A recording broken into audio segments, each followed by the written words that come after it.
நெல்லை மாநகர பொறுப்பு காவல் ஆணையர் மூர்த்தியின் மேற்பார்வையில் மாநகர பகுதியில் பெண் காவல் ஆய்வாளர்கள் இரவு நேர ரோந்து பணியில் ஈடுபட்டிருந்தனர்.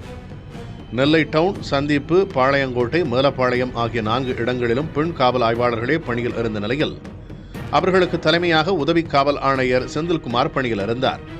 இந்நிலையில் செந்தில்குமார் தனது ரோந்து வாகனத்தில் உடையார்பட்டி பகுதியில் உள்ள திரையரங்கிற்கு அண்மையில் ரிலீஸான புஷ்பா 2 படத்தை பார்க்க சென்றுள்ளார்.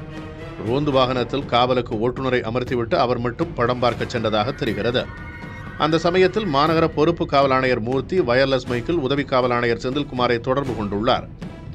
ஆனால் சுமார் 15 நிமிடங்கள் வரையில் செந்தில்குமாரை தொடர்பு கொள்ள முடியவில்லை. இதை அடுத்து கட்டுப்பாட்டு அறையிலிருந்து காவலர்கள் செந்தில்குமார் செல்போன் எண்ணை தொடர்பு கொண்டு தகவல் தெரிவிக்கவே பதறி அடித்துக் கொண்டு திரையரங்கிலிருந்து வெளியே வந்து வயர்லெஸ் மைக்கில் காவல் ஆணையரிடம் பேசியுள்ளார். அப்போது ஆணையர் மூர்த்தி எங்கே இருக்கிறீர்கள் என்று கேட்க, தச்சநல்லூர் பகுதியில் ஒரு பிரச்சனை என்றும் அங்குதான் இருப்பதாகவும் உதவி ஆணையர் செந்தில்குமார் சொன்னதாக கூறப்படுகிறது.